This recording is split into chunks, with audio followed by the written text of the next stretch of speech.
देवी सरस्वती व्यासो ततो जयमुदीरये। व्यासाय विष्णुरूपाय व्यासरूपाय विष्णवे नमो वे ब्रह्मविदये वासिष्ठाय नमो नमः। कृष्णाय वासुदेवाय हरये परमात्मने प्रणतक्लेशनाशाय गोविन्दाय नमो नमः।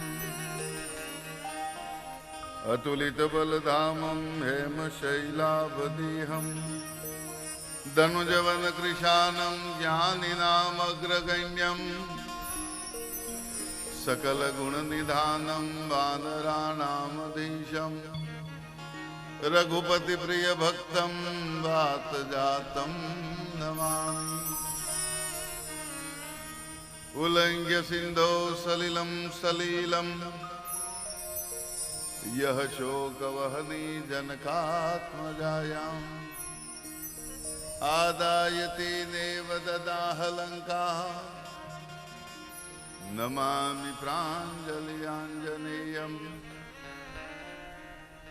मनोजवं मारुततुल्यवेगं जितेन्द्रियं बुद्धिमतां वरिष्ठं वातात्मजं वानरयूथमुख्यं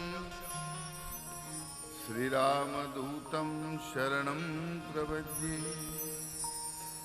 अज्ञानतिमिरान्ध्यानां ज्ञानाञ्जनशलाकयां चक्षुरुन्मीलितं येन तस्मै श्रीगुरुवे नमः। सच्चिदानन्दरूपाय विश्वोत्पत्त्यादिहेतवे तापत्रयविनाशाय श्रीकृष्णाय वयं नमः। करारविन्देन पदारविन्दं मुखारविन्दे विनवेशयन्तं वटस्य पत्रस्य पुटेशयानं श्रीबालमुकुन्दं मनसा स्मरामि। श्रीकृष्ण गोविन्द हरे मुरारी हे नाथ नारायण वासुदेव। कृष्ण गोविन्द हरे मुरारी हे नाथ नारायण वासुदेव। जिह्वे पिबस्वामृत वेददेव जिह्वे पिबस्वामृत वेददेव। गोविन्द दामोदर माधवेति गोविन्द दामोदर माधवेति। विक्रेतु कामाखिल गोपकन्या विक्रेतु कामाखिल गोपकन्या। मुरारी पादार्पित चित्तवृत्ति मुरारी पादार्पित चित्तवृत्ति। दद्यादिकं मोहवशादवोचर ज्ञानिकं मोहवशादवोचर। गोविन्द दामोदर माधवेति गोविन्द दामोदर माधवेति। गृहे गृहे गोपवधू गदा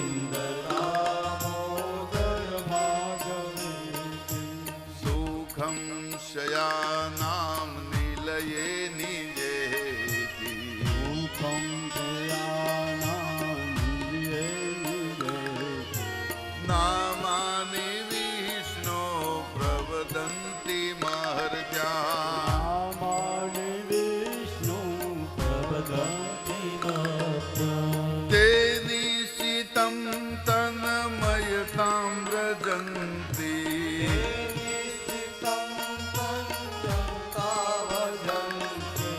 गोविन्द दामोदर माधवेति गोविन्द दामोदर माधवेति जिह्वे सदेवं भज सुन्दराणि हवे सदेहं भज सुन्दराणि नामानि कृष्णस्य मनोहराणि नामानि कृष्णस्य मनोहराणि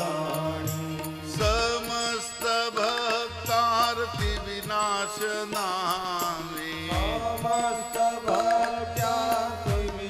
समस्तभक्त्यादिविनाशनानि गोविन्द दामोदर माधवेति गोविन्द दामोदर माधवेति सुखावसाने इदमेव सारम् दुःखावसाने इदमेव सारम् दुःखावसाने इदमेव गेयम् दुःखावसाने इदमेव गेयम् देहावसाने इदमेव जाप्यम् देहावसाने इदमेव जायम् गोविन्द दामोदर माधवेति गोविन्द दामोदर माधवेति गोविन्द दामोदर माधवेति गोविन्द दामोदर माधवेति श्रीकृष्ण राधावर गोकुलेश श्रीकृष्ण राधावर गोकुलेश्वर गोपाल गोवर्धन नाथ विष्णु गोपाल गोवर्धननाथ विष्णु जिह्वे पिबस्वामृतमेतदेव जिह्वेति भास्वामृतमेतदेव गोविन्द दामोदर माधवेति गोविन्द दामोदर माधवेति गोविन्द दामोदर माधवेति गोविन्द दामोदर माधवेति मामेव याते मम देहि जिह्वे नामे दयाते मम देहि जिह्वे समागते दण्डधरे कृपान्ते मागते गन्धर्वे कृताते वक्तव्यमेवं मधुरं सुभक्त्या भक्तव्यमेवं मधुरतु भक्ता गोविन्द दामोदर माधवेति गोविन्द दामोदर माधवेति गोविन्द दामोदर माधवेति गोविन्द दामोदर माधवेति गोपीपति कंस रिपु मुकुन्द गोपीपति कंसदेयो मुकुन्दं लक्ष्मीपति केशव वासुदेव लक्ष्मीपति केशव वासुदेवं जिह्वे पिबस्वामृतमेतदेव जिह्वेति भास्वामृतमेतदेवं गोविन्द दामोदर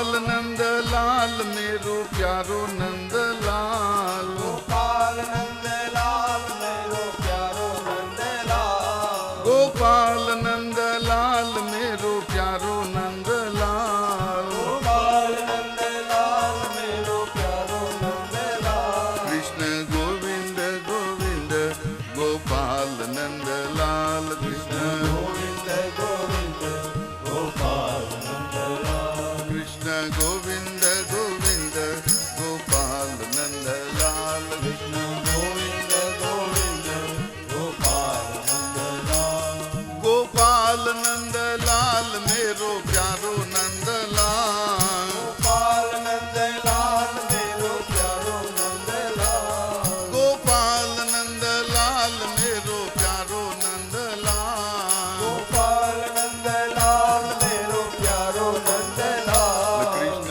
गोविंद गोविंद गोपाल नंद लाल कृष्ण गोविंद गोविंद गोपाल नंद लाल कृष्ण गोविंद गोविंद गोपाल नंद लाल कृष्ण गोविंद गोविंद गोपाल नंद लाल गोपाल नंद लाल मेरो प्यारो नंद लाल गोपाल नंद लाल मेरो प्यारो नंद लाल गोपाल नंद लाल मेरो प्यारो नंद लाल गोपाल नंद लाल मेरो प्यारो नंद लाल कृष्ण गोविंद गोविंद गोपाल नंद लाल कृष्ण गोविंद गोविंद गोपाल नंद लाल कृष्ण गोविंद गोविंद गोपाल नंद लाल कृष्ण गोविंद गोविंद गोपाल नंद लाल कृष्ण गोविंद गोविंद गोपाल नंद लाल कृष्ण गोविंद गोविंद गोपाल नंद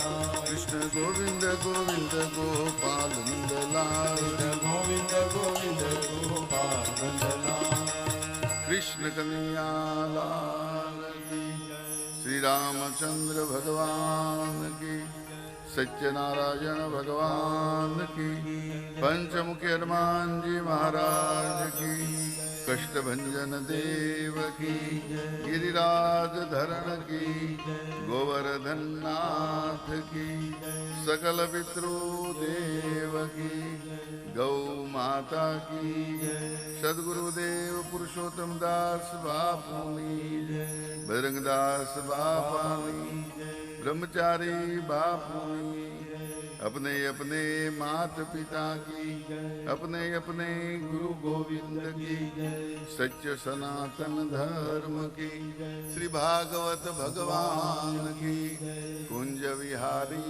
लाल की ओम नमः पार्वती पतये हर हर महादेव जन्मादस्य तुन्वयादितरतः चार्थेष्वभिघ्नस्वराट् तेने ब्रह्महृदाय आदिकवयो मुह्यन्ति यत् सूरय तेजो वारिमृदा यथा विनिमयो यत्र त्रिसर्गो मृषा दाम्यास्तेन सदा निरस्तकुहकं सत्यं परं धीमहि भवेशीलवता सृष्ट दक्षो दुहितवत्सलं विद्वेराम करोदकस्मात् नाद्यैत्यम् आत्मजां सती। परीक्षित महाराज कहे छे सद्गुरु शीलवान में श्रेष्ठ एवा महादेव ऊपर अने पोतानी पुत्रीओ ऊपर अपार प्रेम होवा छतां दक्षे सतीनो एवो शो अपराध कर्यो जेथी पिताने त्या पुत्रीने अग्नि स्नान करवू पड्युं छे। सुखदेवजी महाराज परीक्षित ने सावधान करता के छे राजन जे काई बने छे ने ए बधुं भगवाननी इच्छाथी बने छे। सुनहु भरत भावी प्रबल अनबिल की कहेउ रघुनाथ आनि लाभ जीवन मरण जस अप जस विधि हाथ। आ जे काई बने छे बधुं परमात्मानी मरजी थी बने छे, हरिनी इच्छा थी बन्युं छे। एवुं एक दिवस शिव अने सती बैठा छे, त्यां अचानक महादेवजीए कोईने नमस्कार कर्या छे। સતીએ પૂછ્યું કોને વંદન કર્યા? મહાદેવજી કહેવા લાગ્યા છે, હે દેવી, મારા ઈષ્ટદેવ એવા શ્રી રામજીને વંદન કર્યા છે.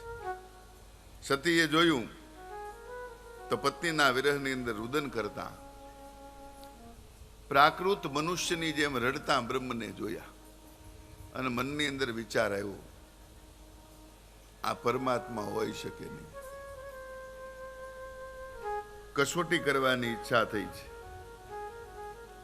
અને સતી પરીક્ષા કરવા તૈયાર થયા છે. સતીએ રૂપ લીધું છે સીતાજી. વનની અંદર રામ લક્ષ્મણ બંને વિચરણ કરી રહ્યા છે. એ વખતે સતી ત્યાં પ્રગટ થયા છે.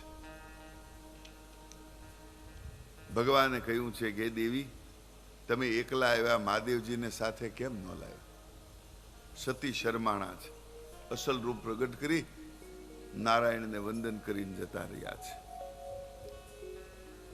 શિવજીએ આ બાબતને ધ્યાનમાં લીધી છે, કેમ કે મહાદેવજી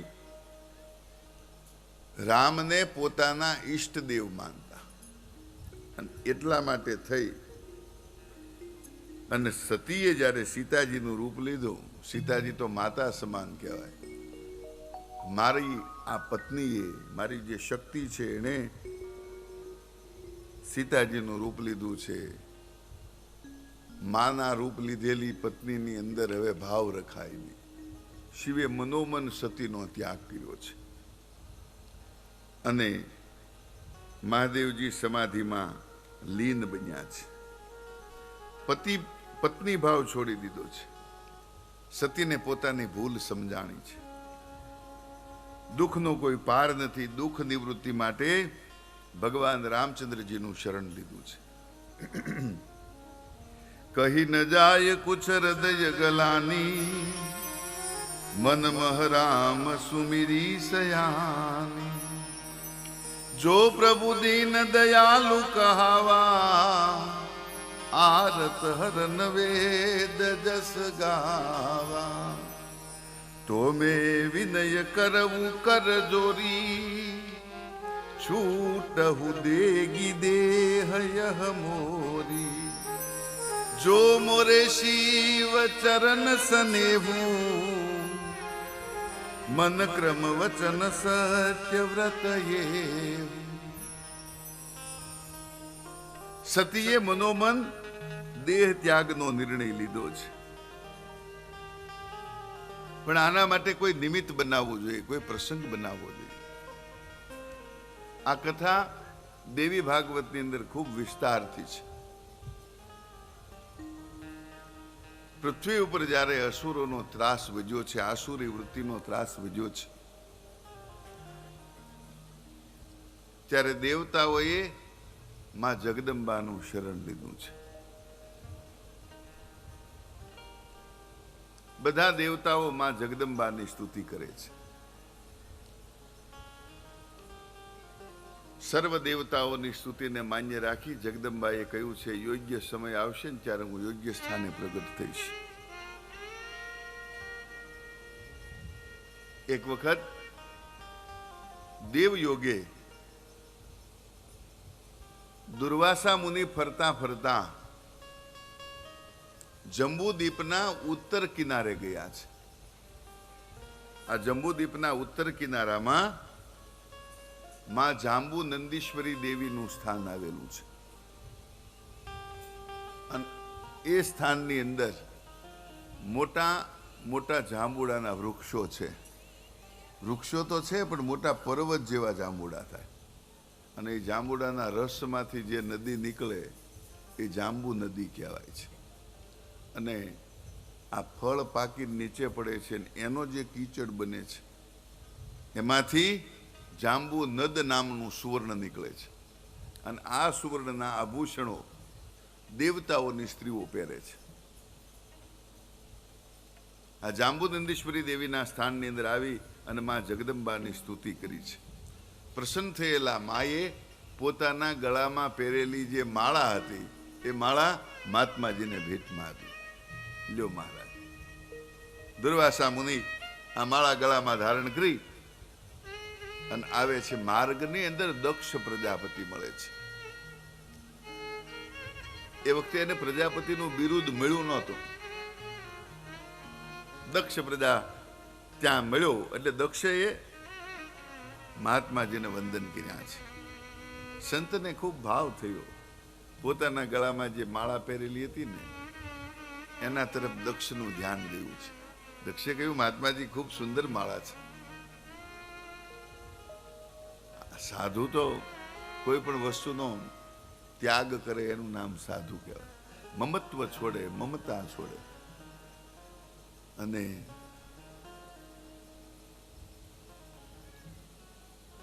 દક્ષે કહ્યું છે, મહારાજ માળા ખૂબ સુંદર છે. દુર્વાસા મુનિએ કહ્યું, તને ગમે છે ભાઈ? હા મહારાજ. મહાત્માજીએ કાઢીને કીધું, ગાલે તું માળા પહેર. દક્ષ પ્રજાપતિએ આ માળા પહેરી છે. માળા પહેરતા દક્ષની દુષ્ટ બુદ્ધિનો નાશ થયો છે. સંતની કૃપા થઈ છે. દક્ષ ભગવદ ભક્તિ તરફ રંગાણો છે. દુર્વાસા મુનિએ કહ્યું છે કે માં જગદંબાનું ભજન કર. આ માળા મેં તને આપી છે ને એ માળા કોઈ સામાન્ય માળા નથી. માં જગદંબાએ સાક્ષાત પોતાની પ્રસાદી રૂપે આ માળા મને આપી છે. એ માળા હું તને આપું છું. એના નિયમ પાળજે ભાઈ. નિયમ પાળીશ ને સુખી થાય છે અને તારે ત્યાં માં જગદંબાનું પ્રાગટ્ય થશે. દક્ષને ખૂબ આનંદ થયો છે. હે દક્ષ, આ માળાના નિયમો છે. જે માળા ગળામાં ધારણ કરતા હોય રાત્રે શયન કક્ષમાં એ માળા પહેરીને સુવાય નહીં. તમારા ઓશિકાની નીચે પણ માળા મુકાય નહીં. આ બધા માળાના નિયમો છે. જે માળા તમે ગળામાં ધારણ કરતા હો રાત્રિના સમયે એ માળા દેવ મંદિરની અંદર મૂકી દે. આ માળા દેવ મંદિરમાં સ્થાપિત કરવી. સવારે સ્નાન કરી અને પછી જ એ માળા તમે ધારણ કરી શકો. શયન કક્ષની અંદર કોઈ દિવસ માળા પહેરીને સૂવું નહીં. બહુ મોટો દોષ લાગે. દક્ષે કહ્યું, ભલે મહારાજ, જે નિયમ બતાવ્યા છે હું વિધિસર પાલન કરીશ. દક્ષ નિયમનું વિધિવત પાલન કરવા લાગ્યો છે. અને આ નિયમને હિસાબે એક વખત દક્ષને ત્યાં સપનામાં માતાજી આવીને કહ્યું છે કે દક્ષ, તારી પ્રાર્થનાથી હું ખુશ થઈ છું. હું તારે ત્યાં પુત્રી રૂપે પ્રગટ થઈશ. દક્ષને ખૂબ આનંદ થયો છે. પણ હે દક્ષ, હું જગત જનની તારે ત્યાં પુત્રી રૂપે પ્રગટ થઈશ. એ વાતનો તું ખ્યાલ રાખજે. ક્યારેય મારો દ્રોહ કરવો નહીં, ક્યારેય મારો તિરસ્કાર કરવો નહીં, ક્યારેય મારું અપમાન કરવું નહીં. નહીતર એનું વિપરીત પરિણામ તારે ભોગવવું પડશે. દક્ષે કહ્યું, ભલે માં, જગદંબાની કૃપા થઈ છે.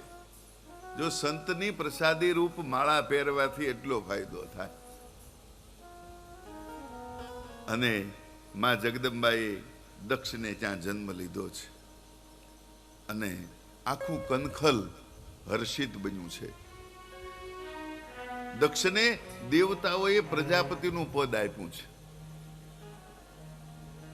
પ્રજાપતિ બનેલો દક્ષ માં જગદંબાનું યજન કરે છે. પુત્રી તરીકેનો ભાવ નથી દક્ષના હૃદયની અંદર. માતાના રૂપમાં દક્ષ માનું પૂજન કરે છે. પણ જે બની રહ્યું છે એ બધું આપણે કહ્યું એમ પરમાત્માની કૃપાથી જ બને છે. અને એક વખત દક્ષે આ ભૂલ કરી છે. પોતાના ગળામાં જે માળા પહેરેલી હતી એ દક્ષે પોતાના તકિયા નીચે મૂકી અને શયન કક્ષમાં મૂકીને દક્ષ સૂતો છે. અને વિઘ્ન શરૂ થયું. પ્રાતઃ કાળે દક્ષ છે એ દેવતાઓની સભામાં આવ્યો છે. દેવતાઓની સભામાં આવેલા દક્ષને જોઈ બધા દેવતાઓએ ઊભા થઈને દક્ષનું સન્માન કર્યું છે. કેમ કે પ્રજાપતિ છે, સરપંચ છે. દક્ષનું બધાએ સન્માન કર્યું છે. સન્માન પામેલા દક્ષને ખૂબ આનંદ થયો છે. પણ જ્યાં દક્ષે દ્રષ્ટિ કરીને બે વ્યક્તિ ઊભી થઈ નહીં. એક બ્રહ્માજી અને બીજા મહાદેવજી. બ્રહ્માજી ઊભા ન થયા એનું તો દક્ષને કાંઈ દુઃખ હતું જ નહીં. કે બ્રહ્માએ તો સૃષ્ટિનું સર્જન કર્યું છે, મારું સર્જન, મારા પિતા પણ બ્રહ્માજી છે. એ ઊભા ન થાય તો ચાલી લે. પણ મારો જમાઈ મને માન સન્માન કેમ આપે નહીં?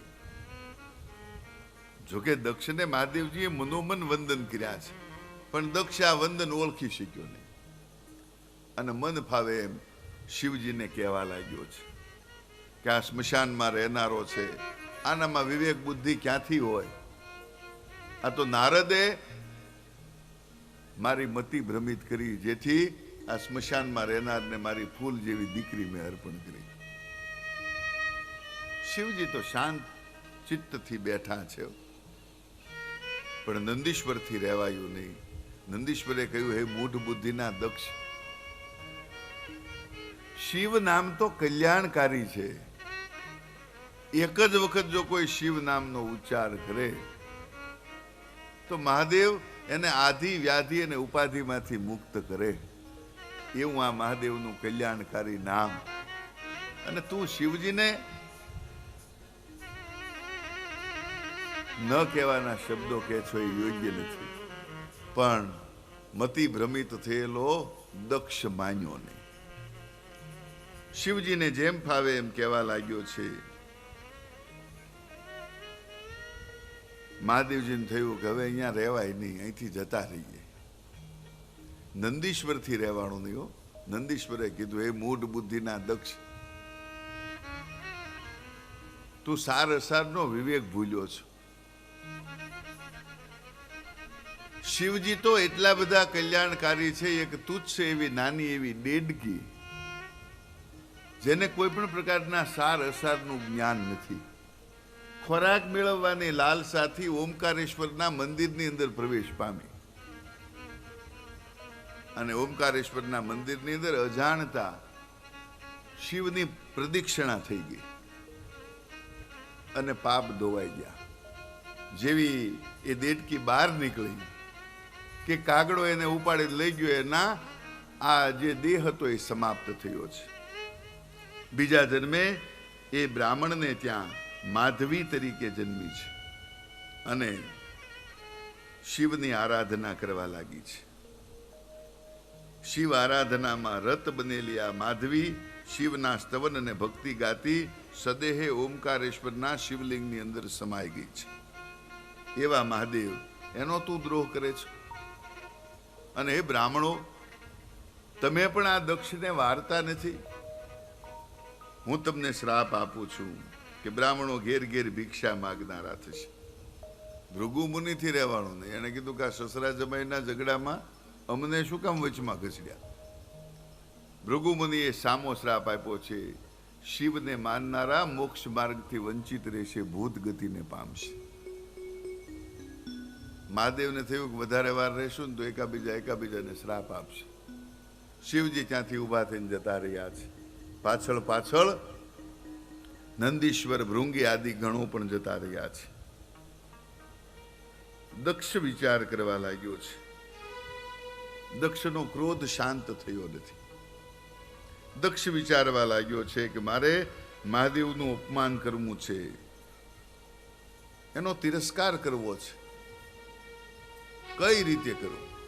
દક્ષે એક એવા યજ્ઞનો પ્રારંભ કર્યો છે. પ્રાજાપાતા શૈવ નામનો યજ્ઞ છે, એનો આરંભ કર્યો. યજ્ઞના આચાર્ય ભૃગુ મુનિને બનાવ્યા અને ચોખવટ કર્યો, આ યજ્ઞની અંદર શિવનું સ્થાપન કરવાનું નથી. જ્યાં સુધી રુદ્રનું સ્થાપન થાય નહીં ત્યાં સુધી યજ્ઞ પૂર્ણ થાય નહીં. રુદ્રનું સ્થાપન મારે કરવું નથી. અરે રુદ્રનું સ્થાપન નથી કરવું અને ગણપતિનું પૂજન પણ મારે નથી કરવું. ત્યાંથી અટક્યો નહીં હો. કનખલની અંદર જાહેરાત કરી છે, બધાને આમંત્રણ મોકલજો, પણ સતીને આમંત્રણ મોકલવાનું નથી. સતી આ બાબતમાં કંઈ જાણતા નથી. શિવનો દ્રોહ કરવો છે. બધાને કંકોત્રી મોકલી છે, પત્રિકા મોકલી છે. સર્વ દેવતાઓ પોતપોતાના વિમાનની અંદર બેસી અને કનખલ ઉપરથી પસાર થઈ અને હિમાલય ઉપરથી પસાર થઈ કનખલ તરફ જવા લાગ્યા છે. દેવતાઓ પરસ્પર વિમાનની અંદર બેઠા બેઠા વાતો કરે છે કે દક્ષ પ્રજાપતિએ યજ્ઞ આરંભ્યો છે, આપણને એમ હતું મહાદેવજીના દર્શન કરતા જઈએ, પણ શિવજી અને સતી તો બથરા થઈ પોતાના સસરાને ત્યાં માલતા હશે, આપણે નકામો ફેરો છે. સતીએ આ વાત સાંભળી. સતીને થયું મારા પિતાજીને ત્યાં યજ્ઞ છે ને મહાદેવે મને કેમ વાત કરી નહીં. સતીએ શિવજીને પૂછ્યું છે કે મારા પિતાજીને ત્યાં યજ્ઞ છે, આપણે જવું નથી? મહાદેવે બહુ સરસ જવાબ આપ્યો છે. જો બિનું બોલે જાહુ ભવાની, રહી નસીલ સ્નેહન કાન. જ્યાં વગર બોલાવે જઈએ ને ત્યાં માન રહે નહીં. આવ નહીં આદર નહીં, નહીં નયન મેં ને તે ઘર કબૂ ન જાઈએ ભલે કંચન વરસે. જ્યાં આદર સન્માન નથી, જ્યાં માન નથી, એને ત્યાં જવું કઈ રીતે? સતીએ કહ્યું છે કે એક આપણું શાસ્ત્ર કહે છે કે માતા પિતાને ત્યાં પ્રસંગ હોય તો આમંત્રણની રાહ જોવાય નહીં. આપણા મિત્રને જ્યાં પ્રસંગ હોય તો આમંત્રણની રાહ જોવાય નહીં. આપણા ગુરુને જ્યાં પ્રસંગ હોય તો આમંત્રણની રાહ જોવાય નહીં. અને જ્યાં ભગવદ કાર્ય થતું હોય, જ્યાં કથા કીર્તન સત્સંગ થતો હોય, ત્યાં આમંત્રણની રાહ જોવી નહીં.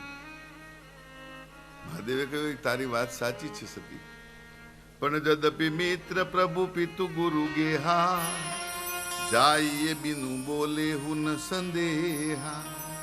તદપી વિરોધ માન જહ કોઈ, પણ તહા ગયે કલ્યાણ ન હોઈ. હે દેવી, જ્યાં આપણો વિરોધ કોઈ કરનારો ન હોય ને ત્યાં વગર આમંત્રણે જવાય. બાકી જ્યાં આપણો વિરોધ કરનારા હોય ત્યાં વગર આમંત્રણે ક્યારેય જવું નહીં. પણ ઘણું સમજાવવા છતાં સતી માન્યા નહીં. ભાવિની પ્રબળતાને લીધે સતી ને જવાની પ્રબળ ઈચ્છા થઈ છે. આ જોઈને મહાદેવે સતીને રજા આપી છે, તમે જાઓ. નંદીશ્વર ઉપર સવાર થઈ અને સતી નીકળ્યા છે. મહાદેવે સતી જે વસ્તુ સાથે લાવે છે ને બધી વસ્તુ સાથે મોકલી દીધી છે. શિવજીને ખબર છે આ જાય છે એ પાછા નહીં આવે. આ સતી પોતાના પિતાને ગૃહે જાય છે એ પરત ફરવાના નથી. માટે જે વસ્તુ સતી સાથે લાવ્યા છે એ બધી સાથે મોકલી દીધી.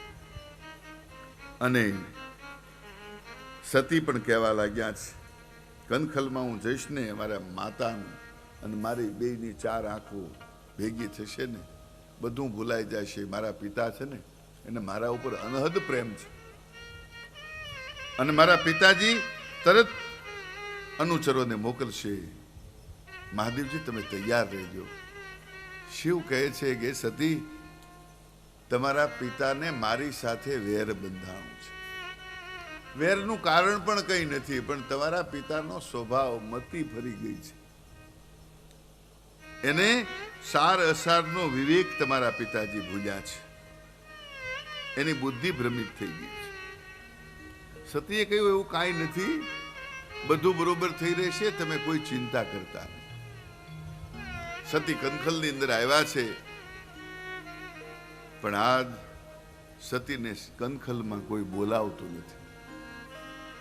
સતીને જાકારો મળ્યો છે. દક્ષે જાહેરાત કરી છે જે સતીને બોલાવશે એ મારા ક્રોધનો ભોગ બનશે. સતીને કોઈ બોલાવતું નથી. સતીને પારાવાર દુઃખ થયું. આ ન આવી હોત તો સારું હતું. સતીએ વિચાર કર્યો છે કે આ બધી બહેનો પણ આડું મોઢું કરી જાય છે. પ્રસૂતિ દેવી જામ સન્મુખ આવ્યા ને, ચોધા રાસુએ માન દીકરી બે રડે છે. બથ ભરીને માન દીકરી બે ખૂબ રડ્યા છે. સતી, હા માં, તું અહીંયા ન આવી હોત ને તો સારું હતું. એ દીકરી, હું તારા સ્વભાવને જાણું છું. સતીએ કહ્યું, માં તું ઉઠીને એમ કે છો? હે દીકરી, તારો સ્વભાવ છે ને એ ક્રોધી છે. તું ખોટી વસ્તુને સહન કરી શકીશ નહીં. જેથી કરી અને આજ મને મારું સૌભાગ્ય નંદવાતું હોય ને એવું લાગે છે. સતીએ કહ્યું, ના માં, એવું કંઈ બનશે નહીં. મારા પિતા જેવા મારી સાથે મળશે ને આ વેરભાવનો ત્યાગ કરશે. દીકરી, તારા મનનો વેમ છે. મેં તારા પિતાને સમજાવવાનો ખૂબ પ્રયત્ન કર્યો. એમને જઈને કહ્યું છે કે જો યજ્ઞની અંદર તમે સતીને આમંત્રણ નહીં આપો ને તો હું યજ્ઞમાં બેસીશ નહીં. તારા પિતાએ કહ્યું છે કે મારે તારી જરૂર નથી, હું એકલો યજ્ઞ કરીશ. એને સુવર્ણની પ્રતિમા બનાવીને ત્યાં બાજુમાં મૂકી છે અને યજ્ઞ કાર્ય કરે છે. સતીએ કીધું એટલો બધો વિરોધ થઈ ગયો? માં એક વખત મને યજ્ઞશાળામાં જવા દે.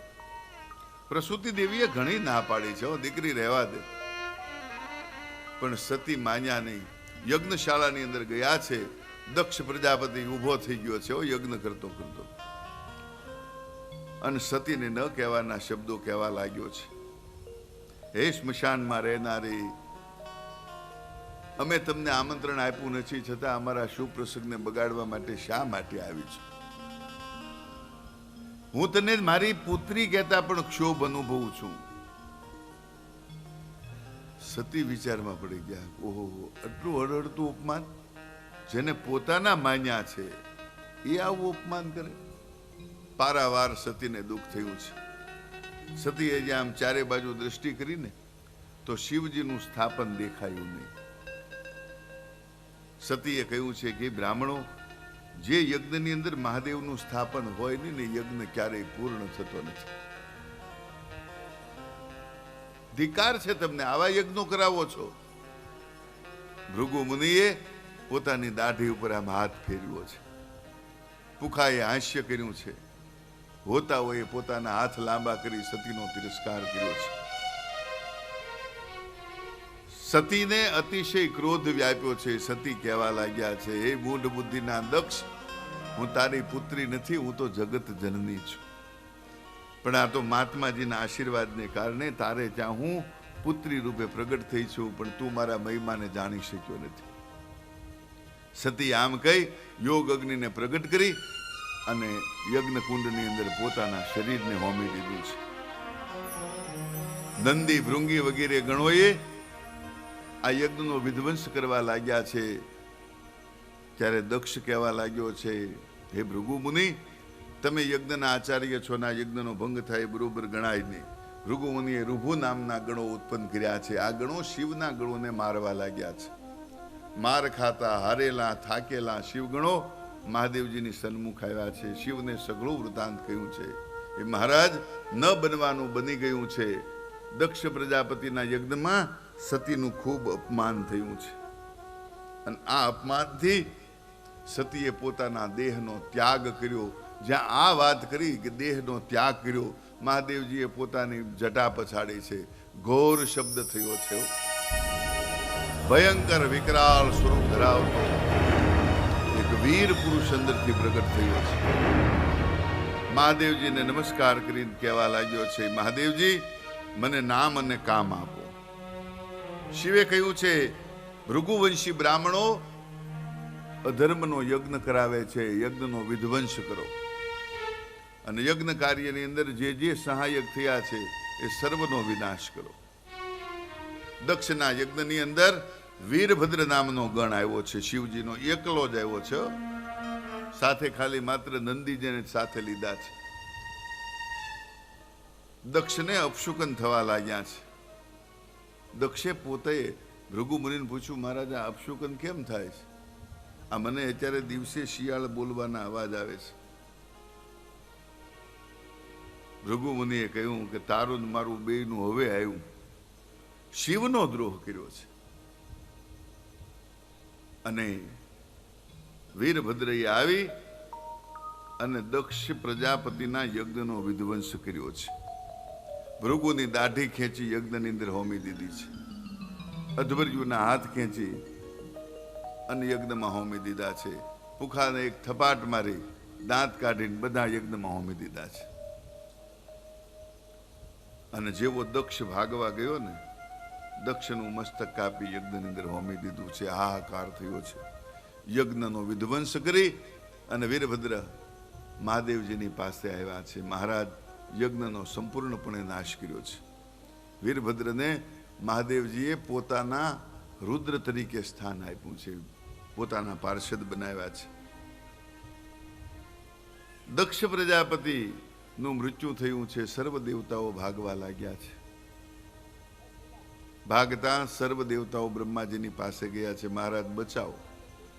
બ્રહ્માજી કે પણ આવા યજ્ઞમાં જાઓ છો શું કામ? અમને આમંત્રણ હતું તોય ગયા નહોતા. આવા અધર્મના કાર્યની અંદર જવું એ જ નકામું છે. તમારી મોટામાં મોટી ભૂલ છે. દેવતાઓએ કહ્યું જે ભૂલ થઈ, પણ મહારાજ આ યજ્ઞ જો ઘટશે ને તો પૃથ્વી ઉપર કોઈ હવે યજ્ઞ કરશે નહીં. આ યજ્ઞનું મહત્વ ઘટશે. માટે મહારાજ કંઈક દયા કરો. અપરાધ શિવનો કર્યો છે, માફી મારી પાસે માગો એ વ્યાજબી નથી. બધા ગણો, અરે બધા દેવતાઓ અને ભૃગુકુળના બ્રાહ્મણોને લઈ અને મહાદેવજી જ્યાં અક્ષય વડની નીચે કૈલાસ પર્વત ઉપર સપ્તર્ષિઓને જ્ઞાન માર્ગનો ઉપદેશ કરે છે. જે વિદ્યાને શિવ સ્વરોદયની વિદ્યા કહેવામાં આવે છે. આ ગૂઢ જ્ઞાનનો જે ઉપદેશ આપે છે, જે ષટચક્રની અંદર સંચરનારી વિદ્યા છે, એ ચક્રનું જ્ઞાન આપે છે. ત્યાં સર્વ દેવતાઓ અને બ્રાહ્મણોને લઈ બ્રહ્માજી પધાર્યા છે. બ્રહ્માજીને આવેલા જોઈ અને મહાદેવજી અંતર ધ્યાન થઈ ગયા છે. બધા સપ્તર્ષિઓ પણ વિચારમાં પડી ગયા કે હમણાં તો મહાદેવજી આપણને ઉપદેશ આપતા હતા, ઓચિંતાને ક્યાં જતા રહ્યા? આમ બધા વિચારમાં પડ્યા છે. અને એ વખતે બ્રહ્માદિ મુનિઓએ મહાદેવજીને પ્રગટ કરવા માટે મહાદેવજીની સ્તુતિ કરી છે. મહાદેવજીની સ્તુતિ કરી છે. શિવની સ્તુતિથી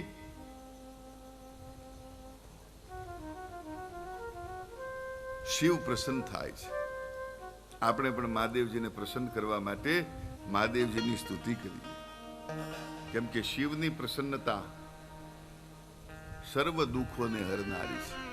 શિવજી જેવા કોઈ વૈષ્ણવ થયા નથી ને થશે નહીં. ભગવાનના અનન્ય ભક્ત હતા.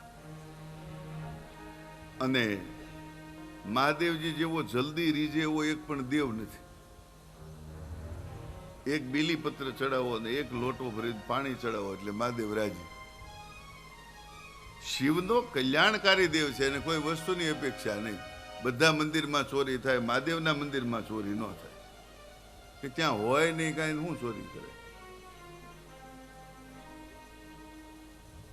મહાદેવજીના મંદિરની અંદર ભભૂતિ હોય, એક ગળતી હોય ને એકાદો સર્પ હોય, બીજું કાંઈ હોય નહીં. શિવના મંદિરમાં ચોરી ન થાય, ભગવાનના મંદિરમાં થાય, માતાજીના મંદિરમાં થાય. કેમ કે ત્યાં બધા આભૂષણો, ઘરેણા, એવો બધો ઠઠારો હોય. મહાદેવજીની પાસે કાંઈ છે નહીં. પોતે ચોળે છે શરીરે રાખ અને ભક્તોને આપે છે લાખ. એક પત્રમ એક પુષ્પમ એક લોટા જલ કી ધાર, દયાલો રેજ કે દેત હે ચંદ્રમોલી ફલજાર.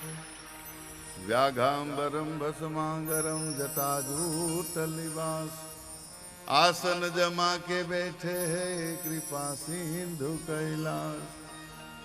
आवा महादेवजी कल्याणकारी છે કે શંભુ શરણે પડી માગું ઘડી રે ઘડી. શંભુ શરણે પડી માગું ઘડી રે ઘડી. હે કષ્ટ કાપજો દયા કરીને દર્શન શિવ આપજો. દયા કરીને દર્શન શિવ આપજો. શંભુ શરણે પડી માગું ઘડી રે ઘડી. શંભુ શરણે પડી માગું ઘડી રે ઘડી. હે કષ્ટ કાપજો દયા કરીને દર્શન શિવ આપજો. દયા કરીને દર્શન શિવ આપજો. તમે ભક્તોના દુઃખ હરનારા, શુભ સૌનું સદા કરનારા. તમે ભક્તોના દુઃખ હરનારા, શુભ સૌનું સદા કરનારા. હું તો મંદમતી તમારી અકલ ગતિ, કષ્ટ કાપજો દયા કરીને દર્શન શિવ આપજો. ઓ શંભુ શરણ પડી માગું ઘડી રે ઘડી કષ્ટ કાઢો. દયા કરીને દર્શન શિવ આપજો. હે દયા કરીને દર્શન શિવ આપજો. દયા કરી દર્શન શિવ આપજો.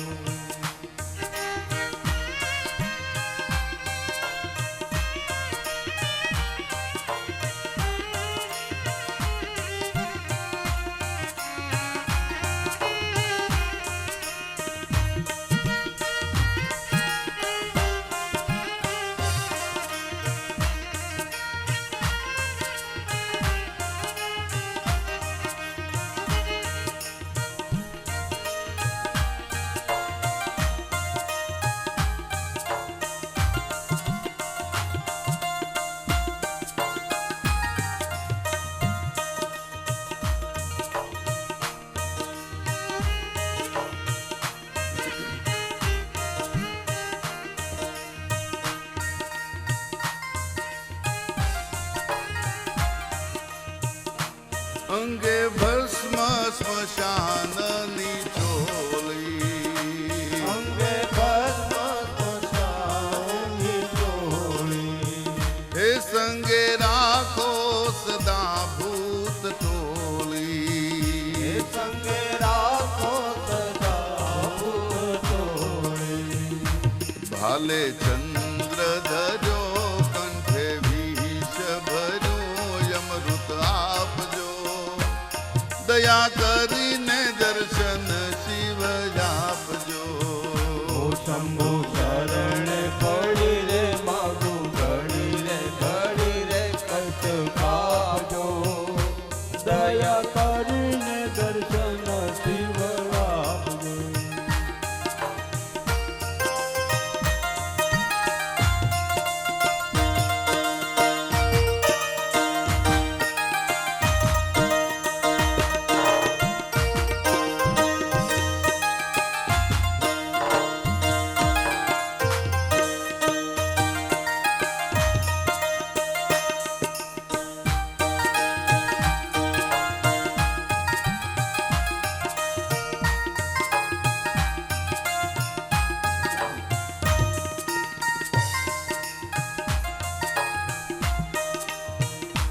નેતિ નેતિ જ્યાં વેદ વધે છે.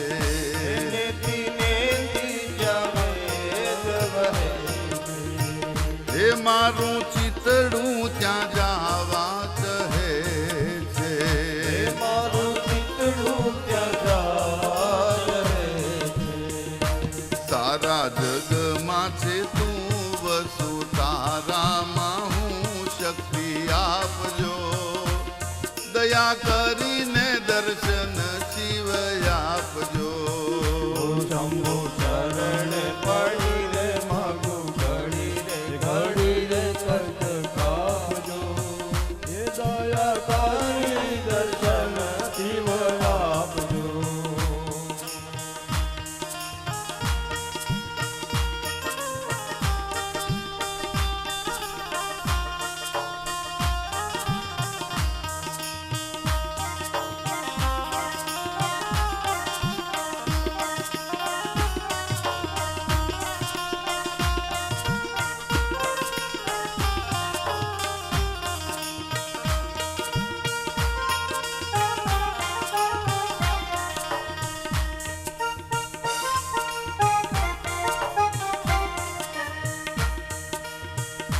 હું તો એકલ પંથી પ્રવાસી. એ હું તો એકલ પંથી પ્રવાસી. હું તો એકલ પંથી પ્રવાસી. હું તો એકલ પંથી પ્રવાસી. એ છતાં આત્મ કેમ ઉદાસી. છતાં આત્મ કેમ ઉદાસી. એ છતાં આત્મ કેમ ઉદાસી.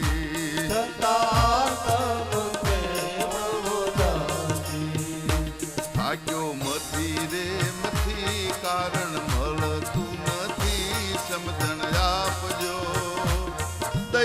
કરીને દર્શન શિવ આપજો. શંભુ ચરણે પડી રે માગો ઘડી રે કષ્ટ કામો. દયા કરીને દર્શન શિવ આપજો.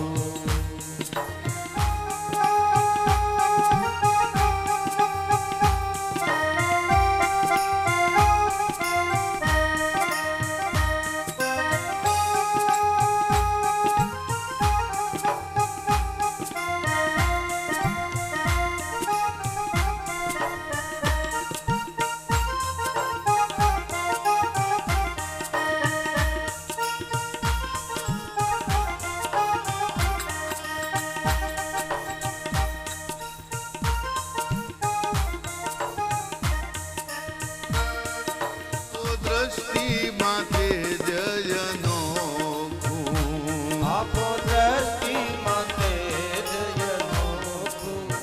હું સારી સૃષ્ટિને શિવ રૂપ દેખું.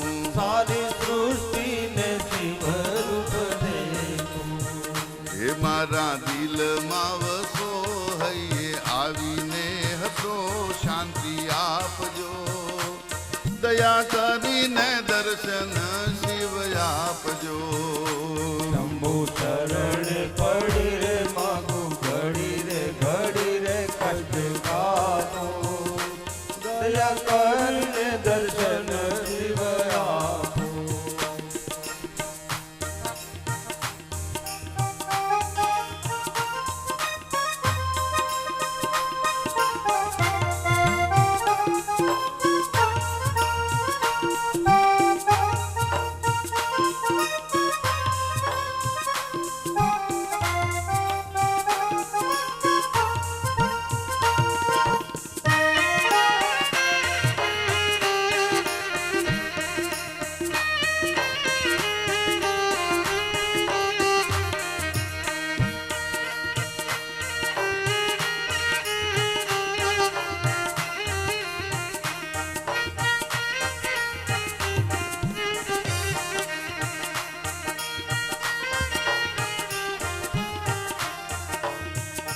શંકરદાસ નું ભવ દુઃખ કાપો.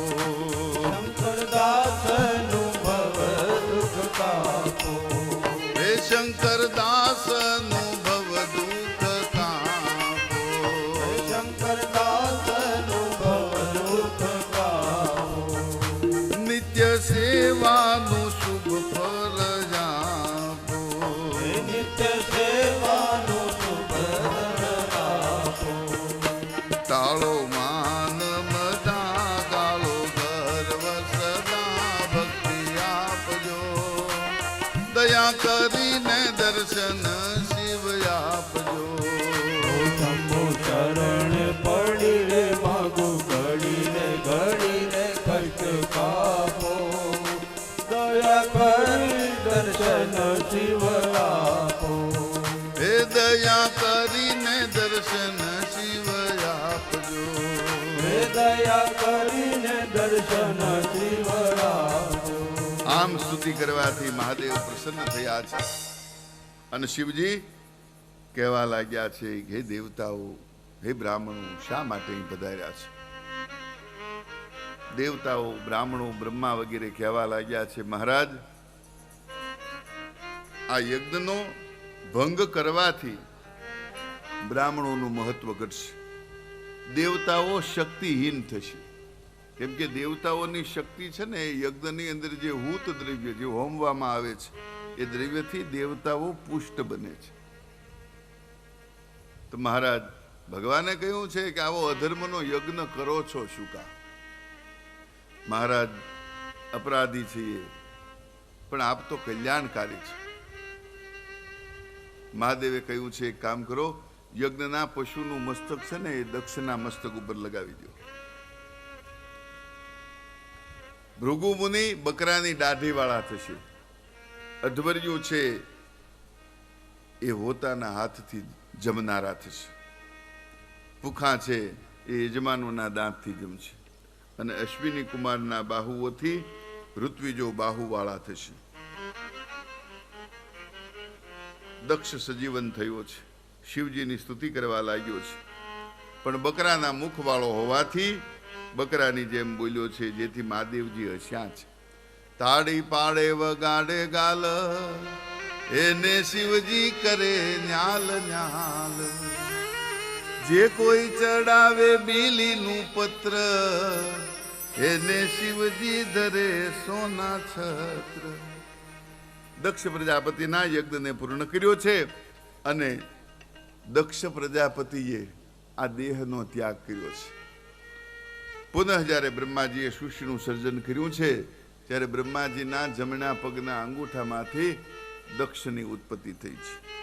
આ દક્ષનું ચરિત્ર શ્રોતાઓના યશ, કીર્તિ અને આયુષ્યને વધારનારું છે. શુકદેવજી કહે છે, રાજન, મનુના જે બીજા પુત્ર છે પ્રિયવ્રત અને ઉત્તાનપાદ, હવે એ બે પુત્રોની કથા, એમાં આપણે ઉત્તાનપાદની કથાનું શ્રવણ કરીએ. ઉત્તાનપાદ રાજાને બે રાણીઓ હતી. એકનું નામ છે સુનીતિ અને બીજીનું નામ છે સુરુચિ. સુનીતિનો પુત્ર છે એ ધ્રુવ છે અને સુરુચિનો પુત્ર છે એ ઉત્તમ છે. ઉત્તાનપાદ એટલે દરેક જીવાત્મા એ ઉત્તાનપાદ છે.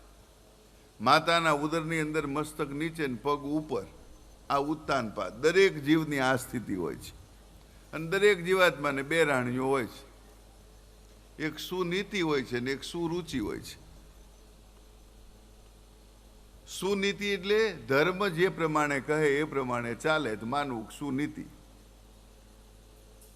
અને ઇન્દ્રિયો જે પ્રમાણે કહે એ પ્રમાણે ચાલે તો માનવું સુરુચિ. સુરુચિ એટલે સારામાં સારા કપડાં પહેરવા, સારામાં સારું દેખાવું, સારામાં સારા મકાનની અંદર રહેવું, સરસ મજાની ફેસિલિટી, આ બધું જેને ખૂબ ઉત્તમ વસ્તુ ગમે એ સુરુચિ છે અને એનો પુત્ર છે એ ઉત્તમ છે. જ્યારે સુનીતિ ધર્મ જે પ્રમાણે કે એ પ્રમાણે ચાલુ, એ પ્રમાણે વર્તનારા એના પુત્ર છે એ અડગમનના એટલે ધ્રુવજી થાય છે. સુરુચિ એટલે એકાદશીનું વ્રત રહ્યા હોઈએ અને બાજુમાં ભજીયાની સુગંધ આવે અને વ્રત તોડી નાખે એ સુરુચિ વાળા. અને જે વ્રતની અંદર અડગ રહે કે ગમે તે ભોગે પણ એકાદશી રેવી એ બધા ધ્રુવ પદને પામેલા કહેવાય. સુનીતિ એના પુત્રો કહેવાય. નીતિ જે પ્રમાણે કહે છે એ પ્રમાણે ચાલે છે. અમારે સાહેબને તો ખ્યાલ છે, અમારી કથામાં 11 ફરજિયાત હોય.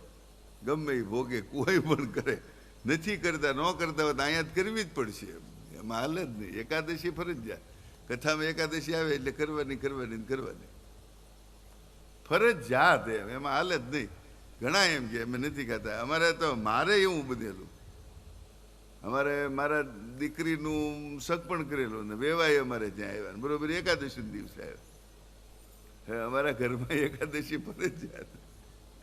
અમારા વેવાઈને પૂછ્યું ત્યારે કે હું એકાદશી નથી રહેતો, હું ન રહેતા હોય તો અહીંયા રહેવી પડશે. મને કે કેમ એમ? હું અમે એકાદશી દિવસે ફરાળ સિવાય કાંઈ બનાવતા નથી, પણ તમે આવ્યા છો, તમે કીધું કંઈક શ્રીખંડ બીખંડ લઈ આવશું ને પૂરી રાજગરાની, બટેટાની સૂકી ભાજી, આંબાની ખીચડી ખાઈને કરો લે. એ મને કે એવું ન ફાવે. હું કહું ન ફાવે એમ ન હાલે. તો મને કે તમારા ભાઈને ઘરે જમવા જાય તો હું કહું એ 11 રહે. મારા ભાઈને ઘરે જમવા જાવ તો ન હાલે, તો તમારે 11 નથી અવાય નહીં. અમારા ઘરના કે ખોટું લાગશે. હું કહું ખોટું લાગે એટલે વાંધો નહીં, ઉપર વાળાને ખોટું લાગે, તકલીફ ન્યા છે. નીચે વાળાને પોગી રહી એને કેમ પોગવું?